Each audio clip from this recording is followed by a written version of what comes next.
Hi friends, welcome to the Daily Current Affairs by Neo IAS.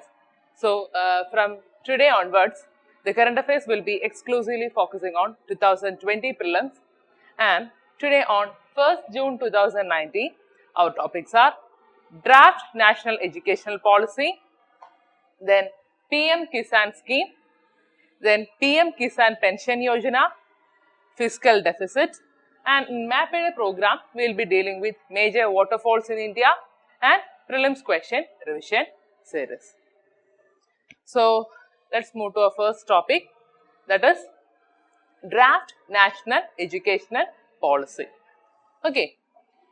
So, we will discuss why it came in news, because Dr. K. Kasturirangan Committee actually it submits the Draft National Education Policy to the Union HRD Minister. Okay, that is actually the news. So, the thing is that the Government of India, it had initiated the process of formulating a new education policy to meet the changing dynamics of the requirements of the population with regards to things like quality education, then innovation and even research, then also aiming to make India a knowledge superpower, and also to eliminate the shortage of manpower in science and technology. Okay, then, so the things are, the Extant National Policy on Education 1986, it is modified in 1992, that is, it requires certain changes in order to meet the contemporary as well as the future needs for our population. Okay, so for that, the Committee for Evolution of the New Education Policy, that too under the chairmanship of T.S.R. Subramanian, he is the former Cabinet Secretary, and it was constituted, and the report it was submitted on May 2016. Okay, and next we can deal with the Draft National Education Policy. Okay, we know that the Draft National Education Policy 2019, actually it is built on the foundational pillars of access, then equity, and also quality, then affordability and accountability. And another thing is that this committee, it has proposed to rename the MHRD, that is the MHRD as the Ministry of Education. And other thing is that in school education, so in regard to the school education, a major reconfiguration of the curricular and also the pedagogical structure with early childhood care and education, it was given as an integral part of the school education. That too was proposed. Okay, and this committee, it also recommends the extension of Right to Education Act of 2009 to cover the children of age group of 3 to 18. And another important thing that was implemented was a 5+3+3+4 curricular and also a pedagogical structure that was based on the cognitive and also the social, emotional development stages of the children.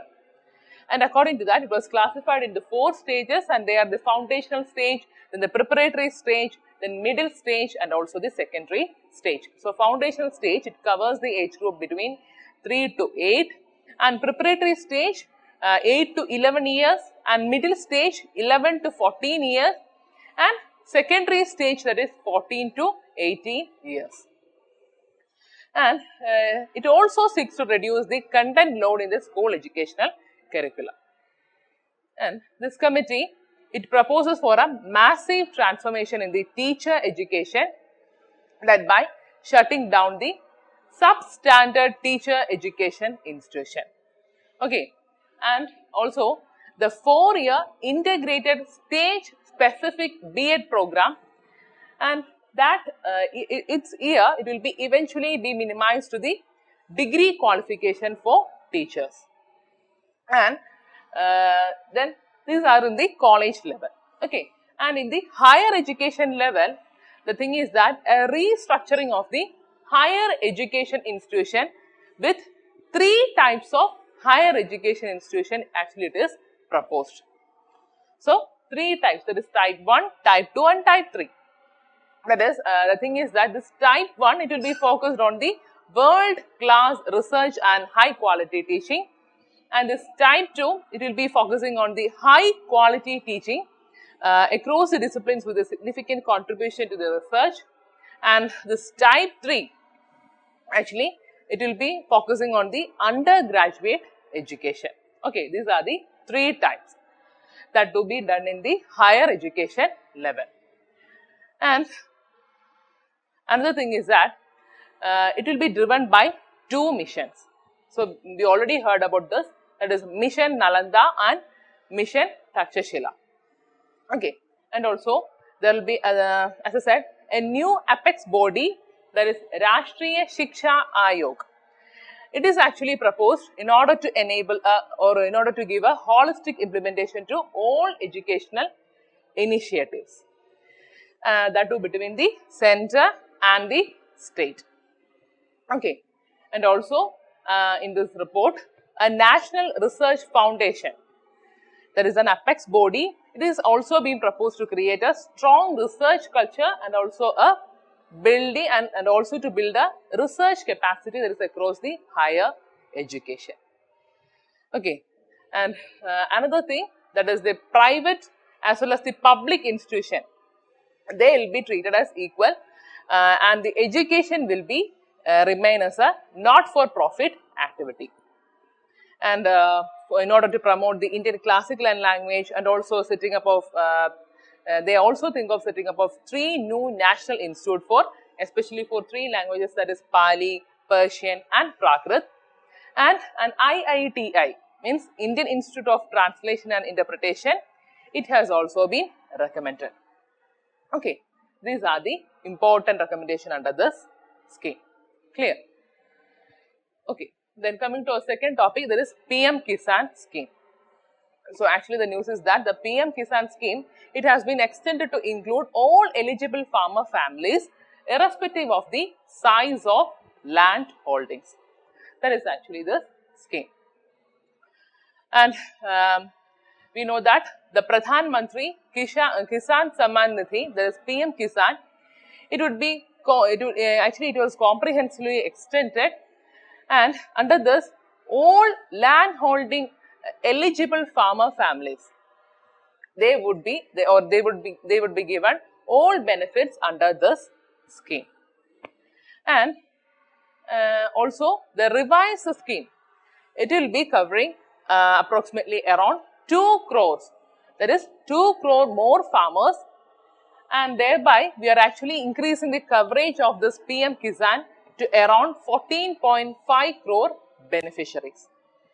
And actually the estimated expenditure that is given by the central government is rupees 87,217.50 crores.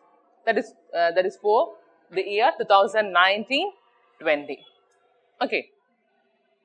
And about this PM Kisan scheme, we know that the genesis of this PM Kisan Yojana dates back to the interim budget of 2019-20, and the key element or the basic element of this PM Kisan is to income support of rupees 6,000 to the small and the marginal landholder farmer families, those who are having a cultivable land holding up to 2 hectares across the country. Okay, and actually this value, it has been expanded, and this amount, this 6,000 amount, it won't be given at one chance, but it will be given partially. That is, this amount it is being released in 4 monthly installments of 2,000 rupees each. That is, each over the year, and this amount will be given in the DBT, that is direct benefit transfer mode. That is, this amount will be credited into the beneficiary's account itself. And the scheme, it was launched on 24th February 2019 in Uttar Pradesh. Okay.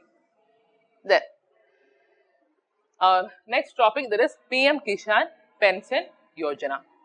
So the news is that the cabinet actually approved this Pradhan Mantri Kisan Pension Yojana, under which small and marginal farmers, they will actually get a minimum fixed pension of rupees 3,000 per month whenever they attain the age of 60 years. Actually, this is the news. So, let's see more details. Actually, in the initial phase, the government, it will cover the minimum 5 crore small as well as the marginal farmers in the first 3 years. Okay. Then, the amount, it will be estimated to 10,774.5 crore per annum to the exchequer. Okay. And also, we know that about the scheme, that is PM Kisan Pension Yojana. This scheme, actually, it is a voluntary and a contributory pension scheme for small and marginal farmers across the country with the entry age of 18 to 40 years. And under the scheme, the central government, actually, it will match the contribution that is made by the eligible farmer in the pension fund. Okay, and also, these farmers, they can use the benefits under this PM Kisan scheme for making contribution under the pension scheme. That's all about this PM Kisan Pension Yojana. Then, next topic, that is about fiscal deficit. So, actually, why it came in news is that the government managed to limit the fiscal deficit with the revised estimate of 3.4% of GDP for the fiscal year 18-19. And under this, they also say that the expansion of GDP in absolute number, actually it made the work more easier for the government. Actually, this is the news.